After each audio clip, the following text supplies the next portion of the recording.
Para Gembala memberi kesempatan untuk saya boleh berbagi. Siap? Amin. Siap sarapan yang tidak enak? Siap. Tapi harus dimakan loh ya. Amin. 1 Korintus 6 ayat 7. Ya, kita belajar begini. Yang namanya persoalan, masalah tetap ada nggak dalam hidup kita? Pasti. Nah, yang kita mau bahas masalah itu bukan masalah keuangan, ya, bukan masalah sakit penyakit, bukan masalah kontrak rumah, bukan. Masalah yang kita mau pelajari hari ini adalah masalah kita dengan sesama kita. Sering nggak? Loh, oh, betul. Sering nggak? Sering. Yang namanya suami istri aja ada masalah, betul? Nah, yang menghambat panggilan Tuhan terjadi dengan sempurna di hidup kita, saya ulangi lagi, yang menghambat panggilan Tuhan terjadi dengan sempurna di hidup kita bukan karena kita kurang doa, kita kurang puasa, kita kurang hafal Alkitab, tidak. Yang menjadi penghambat melakukan panggilan Tuhan dalam hidup kita ketika waktu kita habis hanya untuk bereskan masalah satu dengan yang lain. Kayak jawab iya atau tidak? Tersinggung, salah paham, iri hati.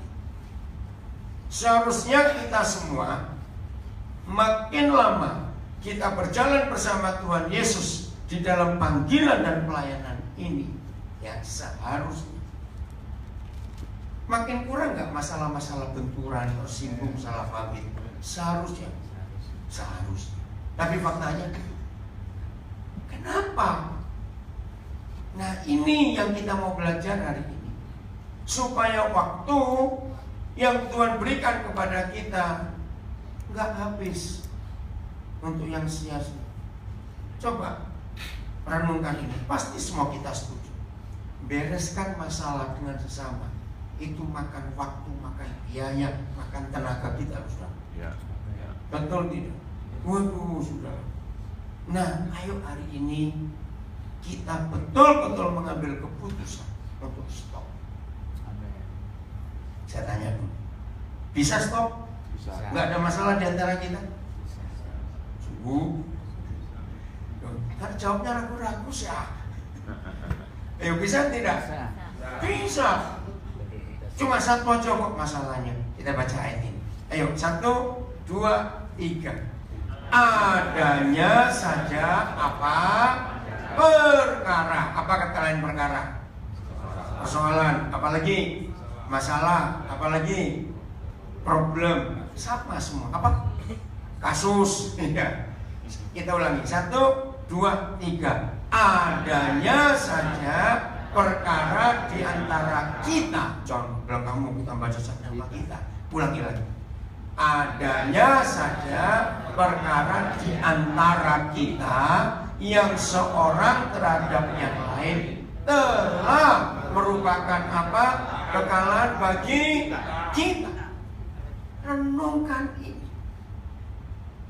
Nah, kita membaca pakai perasaan. Adanya saja perkara, masalah, kasus, problem di antara kita. Kalimat itu menunjuk ini masalah besar, perkara besar, atau masalah kecil. Kalimat ini kecil, bersepele, bersyukur. Paulus begitu jelas, adanya saja.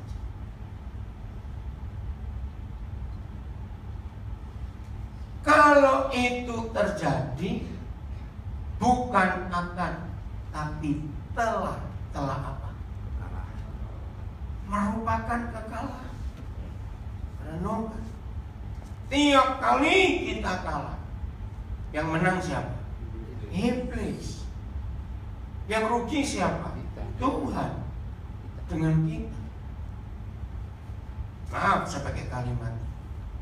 Kalau kita tahu bahwa selama kita hidup, makin tua umur kita, harusnya makin pengalaman nggak dengan barang yang satu ini? Mesti. Kata pengalaman di sini artinya bagaimana? Sering punya masalah. sering punya masalah Dan bisa menyelesaikan. dan bisa menyelesaikan karena sudah pengalaman. Kenapa? Robert lihat sudah expert. Mungkin kasusnya beda, orangnya juga beda. Tapi bisa nggak kita berkata walaupun kasusnya beda, bentuk persoalannya beda, dan orangnya beda, sumbernya sama, masalah. Jadi seharusnya kita sudah lihai, sudah ahli. Itulah. Jujur ya, jujur. Ayo, siapa yang sudah seminggu di rumah kok omongan satu dengan yang lain? Ayo, enggak, kami enggak ribut, enggak kok. Cuma males ngomong, sama. Kita di rumah itu enggak ribut. Masa ngomong, oke, apa lagi? Serius sudah, sungguh. Kalau saya pakai kalimat ini, kasihan Tuhan. Betul kan?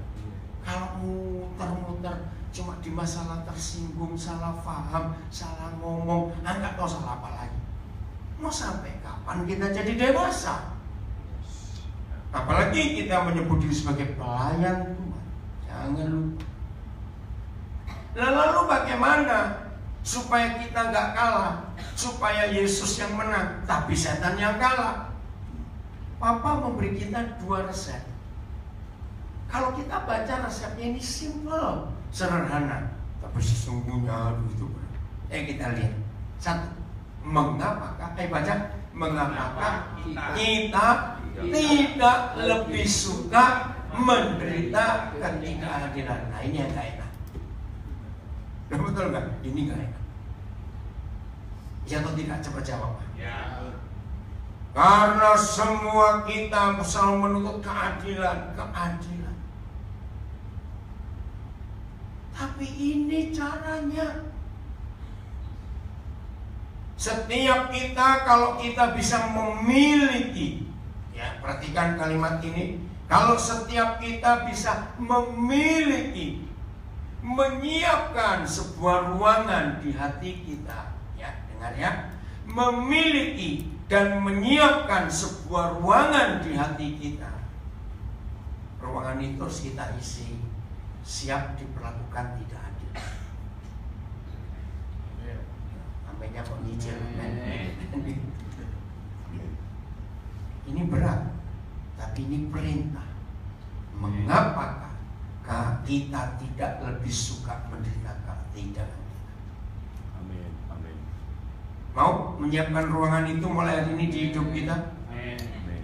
Percayalah kalau ruangan di hati kita siapkan untuk diperlakukan tidak adil, maka 50% iblis sudah kalah dan kita yang menang. Ayo, siapa yang belum mengampuni saudaramu yang memperlakukan tidak adil? Awas. Yang kedua, 1, 2, 3. Mengapakah kita Tidak lebih suka. Waduh, ini lebih gak enak lagi. Mengapakah kita tidak lebih suka dirugikan? Mana ada manusia punya hobi 2 begini?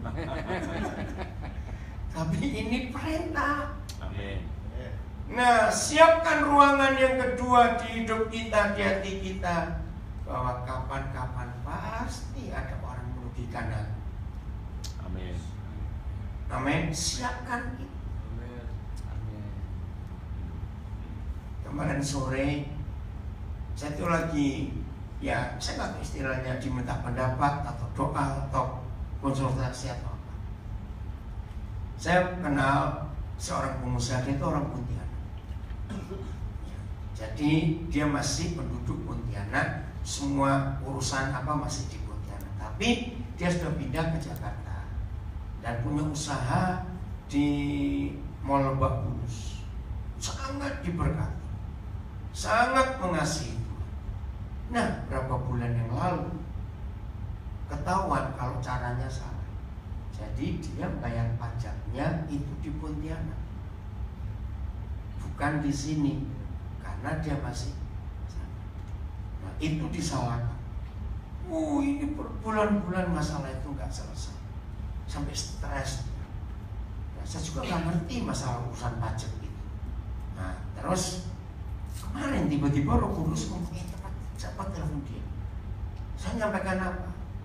Bilang, masalahmu sekarang ini bukan di pajaknya, masalahmu jumlahnya itu loh yang kamu gak rela. Kan saya gak ngerti. Roh Kudus ngomong gitu. Terus saya telepon, apa kabar? Gimana masalahnya? Aduh, makin rumit. Dia bilang gitu.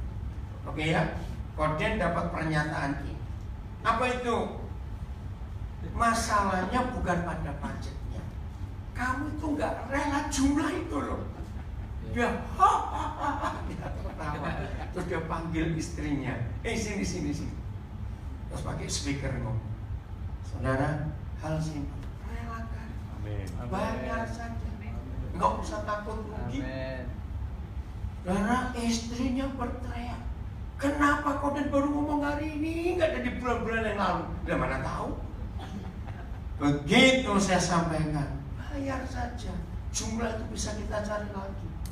Langsung lega mereka. Hari ini maksa ngajak saya makan. Saya bilang telat, saya sibuk hari ini. Karena sebentar lagi ada seminar di Sleep. Nah, ini loh masalahnya. Kita tuh nggak mau rugi. Amin. Ini masalah. Begitu kita bisa melakukan dua hal ini, ya, pasti sesama kita, sesama suami istri, nggak akan ada masalah. Betul tidak? Amin. Ini luar biasa. Saya ulangi lagi. Kasihan Tuhan kalau waktu yang Dia beri kepada kita tidak kita pakai maksimal untuk jadi berkah. Betul tidak? Kasihan Tuhan, waktu yang Tuhan sediakan kita habiskan hanya untuk ngurusin masalah-masalah sepele itu loh. Saya mau pakai istilah yang agak jorok, tapi saya ini sulit ketemu ilustrasi yang lain masalahnya. Ilustrasi ini paling gampang, jangan tersinggung. Apa yang terjadi pada manusia kalau dia nggak bisa kentut? Maaf, masalah nggak kalau bisa kentut? Masalah, betul? Loh, apa? Orang nggak bisa kentut ke dokter loh, saudara. Ada yang nggak beres itu, metabolisme tubuhnya. Oke, pelan-pelan deh supaya suara nggak tersinggung, tapi belajar ngerti. Barang itu terus dibuang nggak? Loh, kentut terus dibuang nggak? Nah, ini masalah baru bagi orang lain. Loh, betul nggak? Masalah baru bagi yang terima masalah itu. Oke. Nah, orang Jawa punya falsafah bagus. Salah satunya yang saya belajar. Karena ada orang yang wajar sih nggak suka menikah, masalah terus. Ya, saudara pernah dengar saya ngajar, kalau kita mau menikah nggak punya masalah, cari menikah dengan mayat maksudnya gitu. Nah, orang Jawa bilang begini, kalau kamu menikah dan ingin tidak dapat masalah, menikahlah dengan orang yang nggak bisa kentut. Itu istilah orang Jawa. Jadi kalau selama pasanganmu masih bisa kentut dan kamu juga masih bisa kentut, berarti sampai kapanpun masalah pasti ada. Itu hebat istilah falsafah orang Jawa. Oke? Nah, cuma kadang-kadang kita ini kan ya keadaan buangnya kan nggak bisa kita atur, maksudnya. Oke, ngerti sendiri.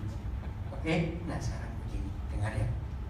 Jadi saya mau sampaikan, anggaplah masalah itu seperti kentut. Kok diam saja? Ya, oke, ini artinya bau kentut itu paling lama berapa? Loh, saya nggak sampai menit lah, masa menit terlalu itu. Maaf. Ngerti nggak maksud saya? Iya. Kalau semua kita bisa mengabaikan masalah seperti kita mengabaikan barang itu tadi. Ngerti nggak maksudnya? Hidup pasti bahagia. Nah, cuma banyak di antara kita Nyimpen lama-lama. bukan nyimpen, menciumnya ingat. Maaf ya. Karena bayangkan kalau sampai ada orang bau kentut setahun nggak hilang-hilang, hidungnya yang rusak orang. Ngerti ilustrasi ini?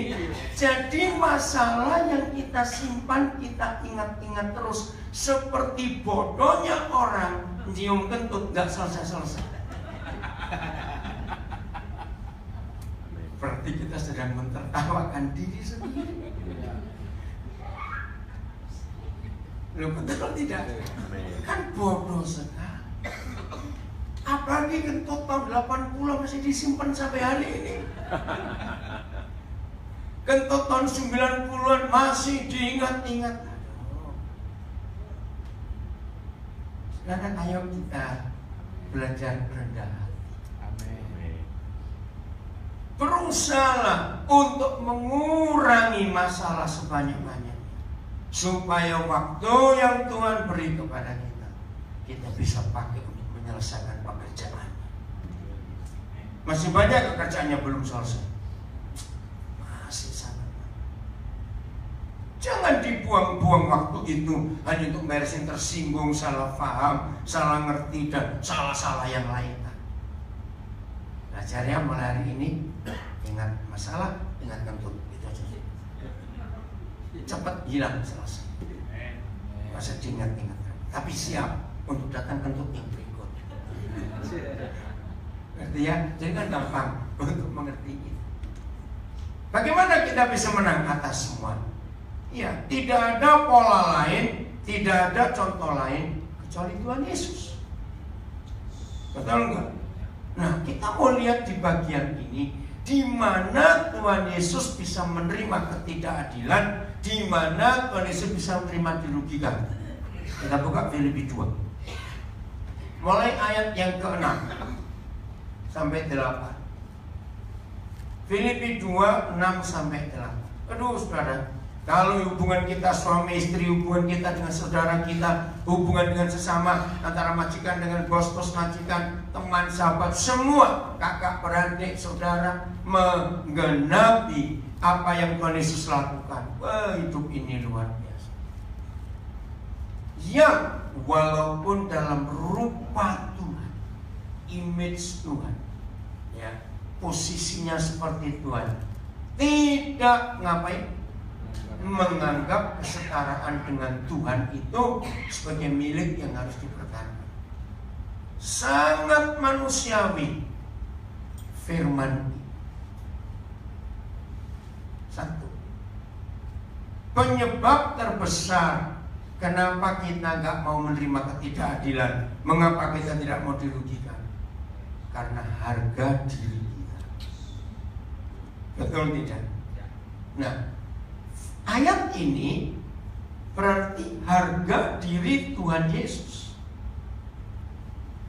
itu setinggi siapa? Ini kata kesetaraan itu. Tidak ada yang menyangka kalau Tuhan Yesus itu setara dengan Tuhan. Tidak ada yang menyangka, memang dia begitu. Tapi lihat kalimat ini. Kesetaraan dengan Tuhan itu sebagai milik yang harus dipertahankan. Ini luar biasa.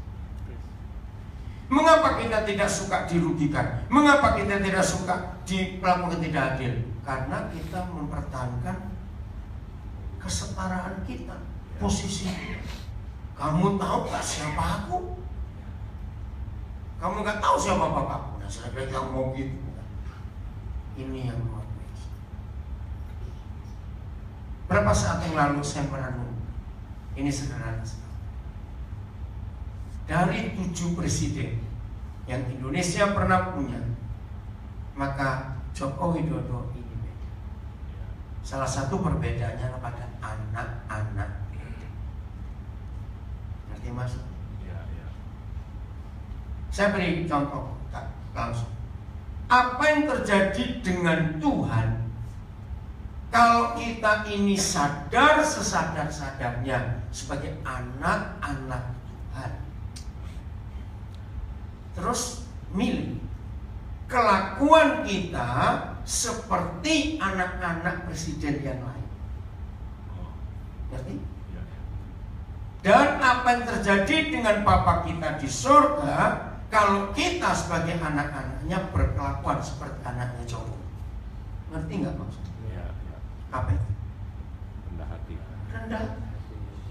Menjadi tren di dunia. Anak presiden jual martabak.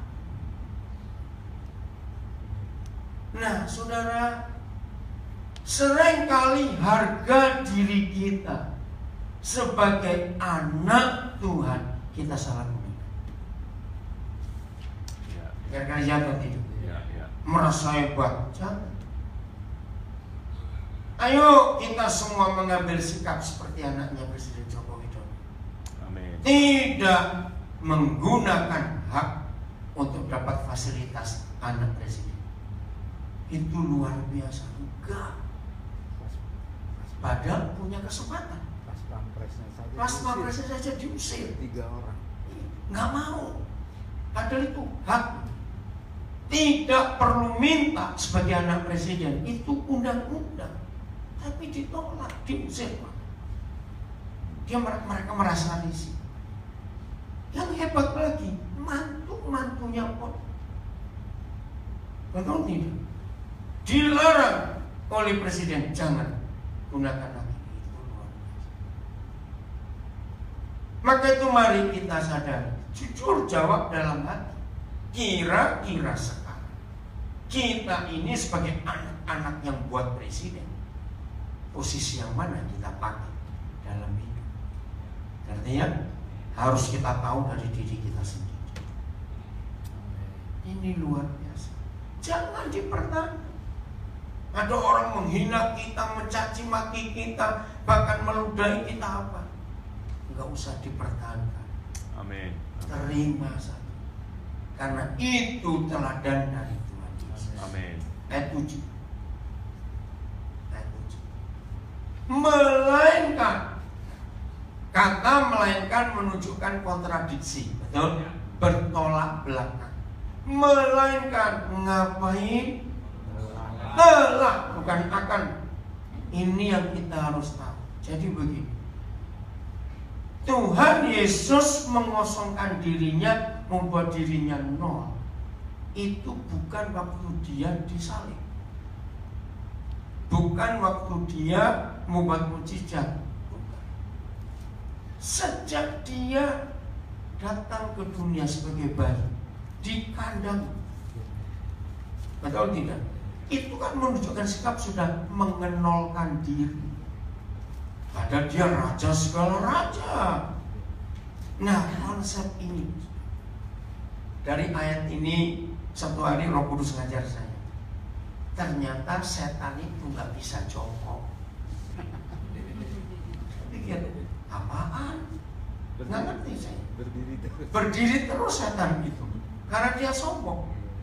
Maka itu orang yang rendah hati nggak bisa dicomot setan, karena dia nggak bisa jongkok. Begitu sederhana ilustrasi yang Bapak beri kepada saya.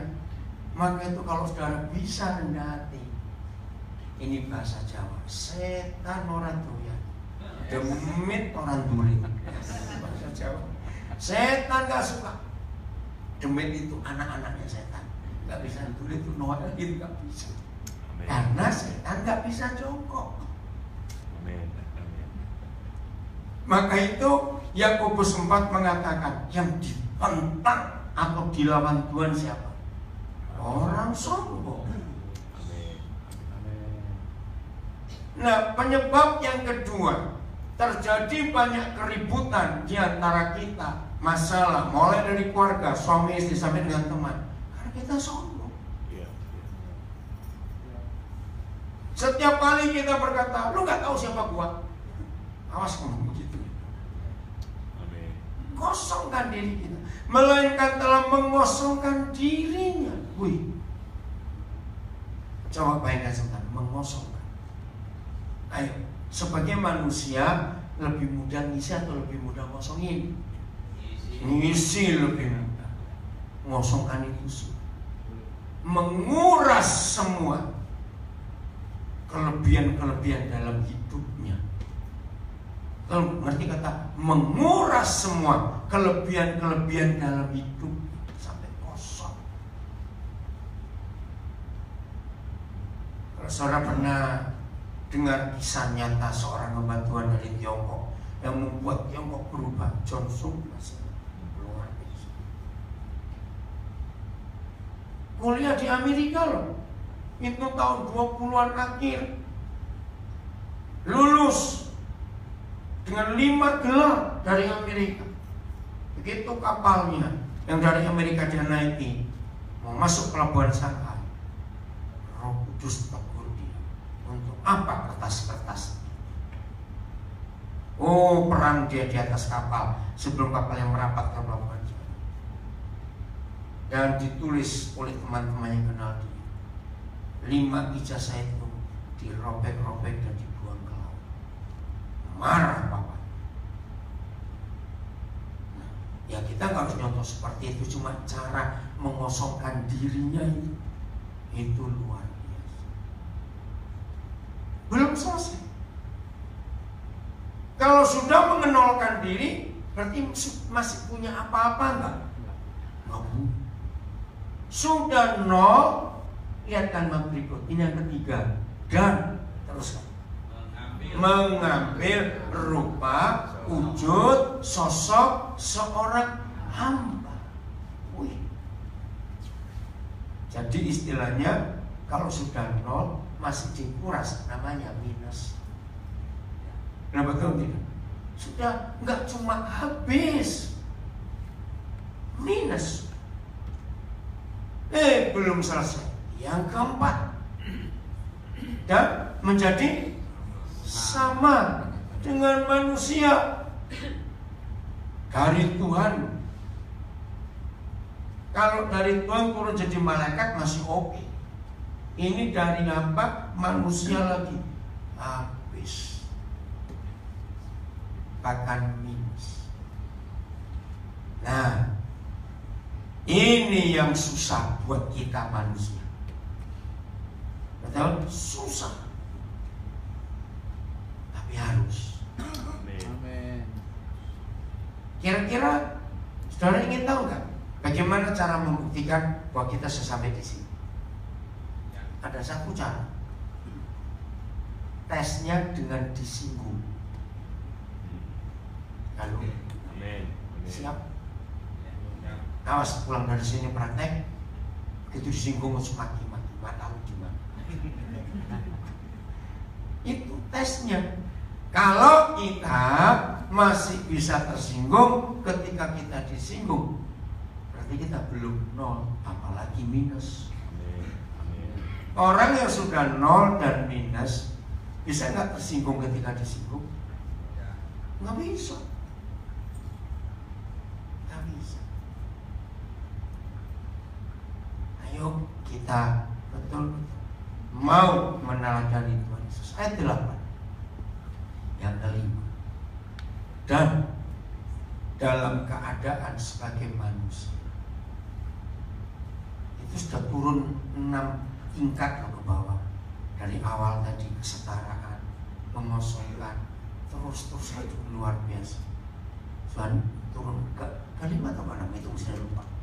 Dan dalam keadaan sebagai manusia, sudah minus berapa? Dari Tuhan, keadaannya setara dengan Tuhan, sudah sampai seperti manusia. Aduh, turun. Belum selesai. Iya. Ayo. Nah, ini loh, pernah nggak pikir? Kalau sudah sampai di tanah, dibilang suruh merendahkan diri lagi, terus kemana? Ngerti nggak maksud ayatnya? Saya nangis waktu pertama kali Roh Kudus ajarkan. Dia kan sudah habis, sampai tanah, suruh kemana lagi? Ayo, istilahnya apa? Dikubur. Dikubur. Enggak cuma delosor. Kurang. Gepeng, sudah diinjek, dibudak gitu. Tahu ya? Terus kemana lagi? Sudah sampai manusia, sudah sampai di tanah, suruh merendahkan diri lagi, terus kemana? Artinya hilang habis, dikubur. Belum selesai. Dan saya itu lama merenungkan dua kalimat. Sudah taat sampai mati, kok masih koma? Terus mau mati bagaimana lagi? Ngerti nggak? Ini luar biasa. Sudah merendahkan diri seperti manusia, masih kurang. Telah mati, taat sampai mati, kok masih koma? Sampai hari ini saya belum menemukan kata atau kalimat untuk menggambarkan hidup Tuhan Yesus ini bagaimana sebetulnya. Betul tidak? Logikanya taat sampai mati, ya mati sudah habis, mau apa lagi? Tapi kenyataannya belum. Bahkan, jadi kalau ada kata bahkan menunjuk apa? Lebih. Ya lebih lagi, lebih. Nah ini logikanya. Apa sih yang disebut lebih dari mati itu apa? Sulit gak menemukan? Ucap sulit? Gak tahu. Kita gak tahu. Apa yang lebih dari mati itu apa? Begini artinya. Buat setan gak puas. Walaupun Yesus sudah mati, buat setan ini belum cukup. Wih, ngeri sekali. Maka itu tiap kali kita mengambil cawan dan roti di perjamuan kudus, ingat bahwa mati saja itu masih belum cukup. Terus disuruh apa lagi yang sudah mati? Bahkan sampai mati di kayu salib. Apa sih arti mati di kayu salib? Artinya ternyata walaupun orang sudah mati, tapi ternyata ada yang gak rela untuk mati. Nah, kita menemukan jadi semua orang yang telah mati belum tentu dia rela mati. Egonya masih ada. Ayo kita bertobat betul-betul. Amin. Amin. Betul-betul udahlah, sudah sampai tanah diinjak-injak masih lagi. Jujurnya, jujur, dari yang paling muda, anak-anak muda sampai kita yang paling tua, daging kita bisa terima kan?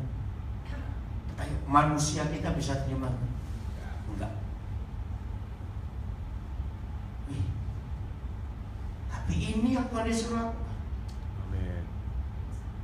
Maka itu para pelayan Tuhan, dengar ya, para pelayan Tuhan, dengar.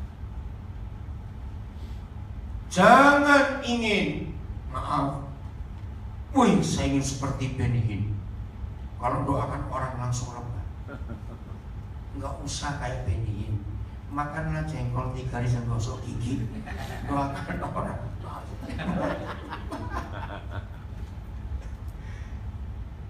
Jangan suruh punya apa kenangan, punya keinginan, cita-cita. Oh seperti hamba Tuhan ini, seperti hamba Tuhan itu. Salah. Amin. Amin. Paksakan diri kita untuk jadi sama seperti Yesus. Amin. Amin. Jadi di mata Bapa di surga, kehebatan kita sebagai pelayan bukan karena kita bisa menyembuhkan orang sakit, bukan karena khotbah kita bagus, bukan karena kita punya urapan yang dahsyat. Catat ini, bagi Bapa di surga, penilaian Dia terhadap kita sebagai pelayan-pelayan, sebagai rekan sekerjanya adalah bagian ini. Mau dihabisin, mau dihabisin. Amin. sudah habis pun belum, kata setan. Ini yang saya nggak ngerti. Terus mau apanya lagi yang dihabisi? Sudah merendahkan diri sampai tanah, masih kurang. Sudah mati, masih kurang. Wih, luar biasa. Dan akhirnya kalau saudara dan saya bisa sampai ke pola hidup Yesus ini, itu tadi setan orang doyan, demit orang tulen. Karena nggak bisa diganggu lagi. Sudah bisa-bisa mau apa lagi? Amin. Amin. Jadi masalahnya kita ini masih setengah mati. Betul tidak? Belum mati betulan, masih setengah mati. Maka itu masih bisa protes, masih bisa tersinggung, masih nggak terima. Lagi sekali, kunci keberhasilan kita sebagai hamba Tuhan, kunci nilai Tuhan terhadap kita sebagai rekan sekerjanya bukan dikuat-kuat, bukan kuat-kuatan misalnya kamu puasa sebulan berapa hari? Aduh, 3 hari sudah maksa. Oh kalah, aku seminggu. Maaf, bukan itu. Kamu sehari doa kuat berapa jam? Aduh, 2 jam sudah maksa. Kalah, aku 4 jam. Yang satu dengar, berapa? 4 jam. Kalah, aku 8 jam. Maaf, bukan itu. Kamu hafal berapa ayat? Aduh, baru 20. Sekian tahun jadi Kristen baru 20. Aku sudah 100 sekian. Bukan itu, betul? Amin. Tapi ini loh penilaian. Amin. Amin. Masih bisa tersinggung atau tidak? Itu saja. Tahun 80-an akhir, waktu saya masih jadi gembala, ya jangan diikuti ya, ini cuma pengalaman Roh Kudus. Ada seorang pemimpin pujian, sudahlah, susah ditundukkan, sombong tapi memang hebat, suara bagus. Itu sampai semua kami itu tahu karakternya, tapi ngaku. Pokoknya begitu dia memimpin pujian, belum banyak nyanyi, memang luar biasa hadirat Tuhan. Ada orang seperti itu. Nah, suatu hari Roh Kudus berikan saya hikmat untuk didik dia. Kaki saya jangan diikuti kalau bukan Roh Kudus. Nah, karena dia suka panggung itu, buat dia memimbar kesukaan.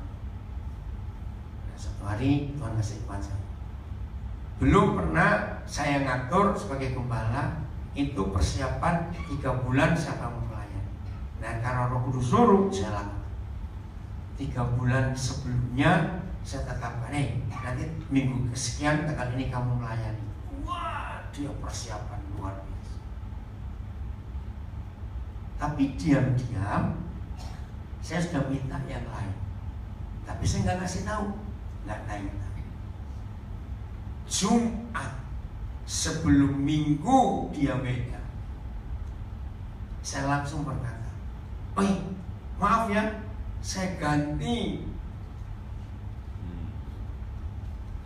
Wah, dia marah sampai ngancam mau pindah gereja.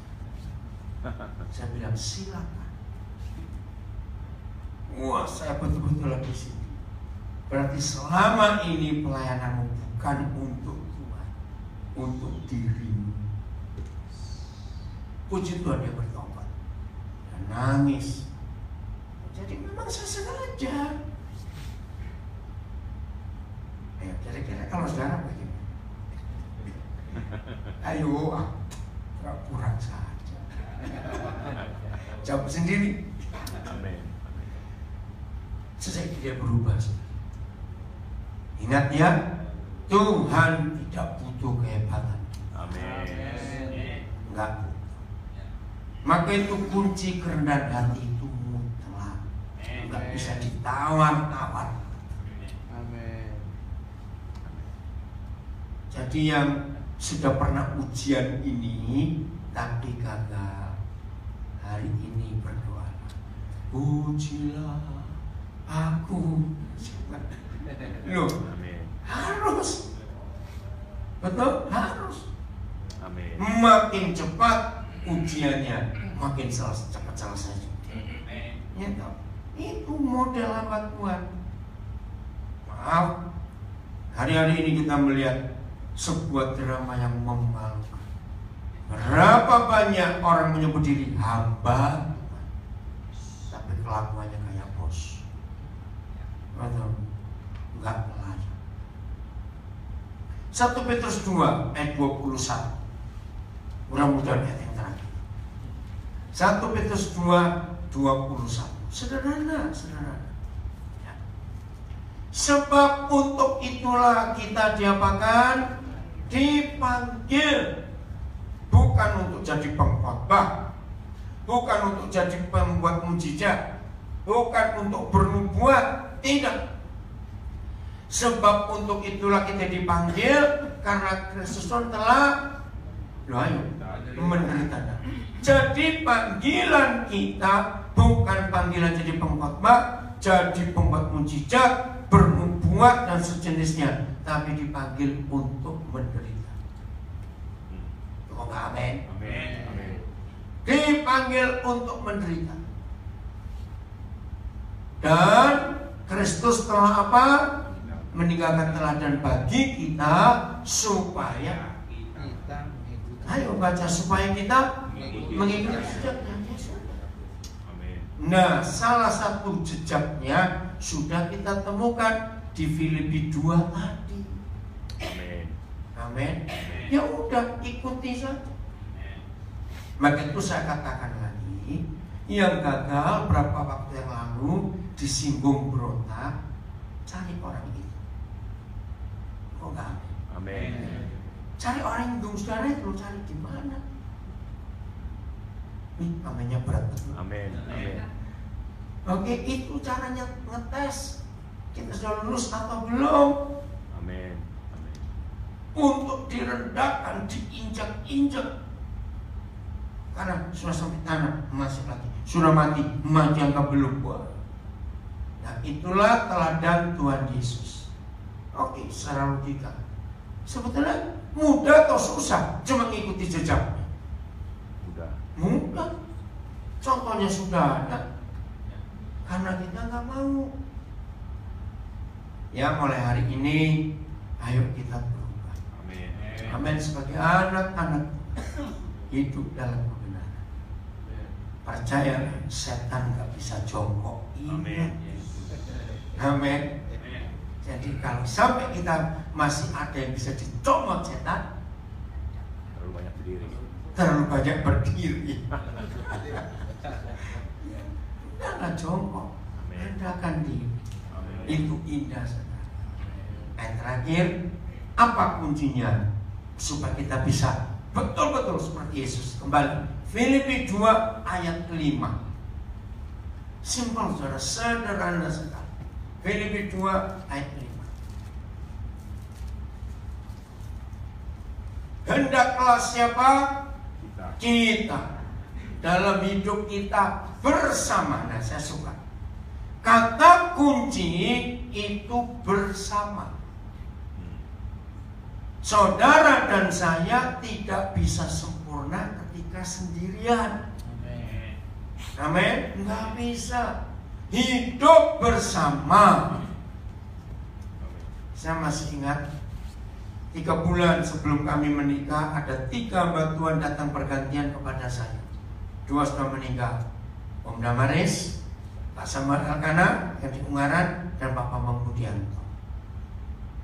Karena 3 bantuan itu tahu hidup saya selalu tinggal rame-rame. Datanglah mereka satu persatu. Saya nggak tahu mereka janjian atau tidak, saya tidak tahu. Mereka mengasihi istri saya.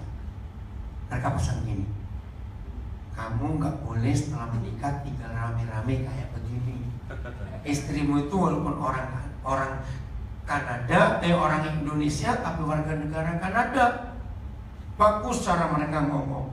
Saya bilang telat, karena jauh sebelum kami memutuskan menikah, justru konsep ini yang saya beritahukan.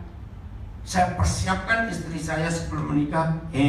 Nanti setelah kita menikah, kita nggak cuma tinggal berdua loh, rame-rame. Kaget mereka. Kaget dia, loh rame-rame itu dengan siapa? Di sini ada 2 orang yang pernah tahu nginep di rumah kami. Ada orang sampai hari ini. Nah saya jelaskan, dia shock pertama. Wih, mana enak? Sudahlah, coba. Karena itu syarat pertama. Jadi kalau memang kamu siap nekat dengan saya, ya harus terima orang-orang ini dengan semua keanehannya dan bau. Lo betul saya persiapkan mereka. Jadi saya bilang, Om Damaris minta maaf, permintaan Om nggak bisa saya penuhi. Tanya aja sama Louis, saya bilang, dia siap. Dan puji Tuhan, tanggal 17 Agustus kemarin kami mensyukuri 26 tahun pernikahan kami. Dia masih aman-aman. Amin. Amin. Malah istri saya bingung kalau nggak ada orang di rumah, kok sepi ya. Loh serius, satu rumah, satu dapur, semuanya jadi satu. Yang paling lama tinggal itu keluarga pendeta Tapanson Pardedi, paling lama, sampai anak keempatnya lahir di rumah. Panggil bidan, lama. Kalau kami ribut, ya mereka dengar. Terus saya panggil mereka, kalian dengar toh? Tadi kami ribut. Ya kami harus cerita apa keributan kami. Supaya mereka belajar juga. Sudah, terus kami minta mereka doakan kami. Itu kebiasaan kami. Semuanya terbuka. Hidup bersama ini kunci yang luar biasa. Amin. Amin. Indah kalau kita seperti itu. Setan gak akan punya kesempatan. Saya ulangi, hendaklah kita dalam hidup kita bersama, bareng-barengnya, ya, sekarang sesama pelayanan. 1, 2, 3. Menaruh pikiran dan perasaan yang terdapat juga dalam Kristus Yesus. Apa kata menaruh? Menempatkan, memakai, apalagi menggunakan pikiran dan perasaan Kristus Yesus. Jadi kalau kita hidup sudah pakai pikiran orang itu dan pakai perasaan orang itu, maka semua tindakan kita pasti seperti orang itu. Karena pola pikirnya dan perasaannya kita pakai. Lagi sekali, gampang gak? Lu tinggal pakai, saya suka. Loh, gampang gak?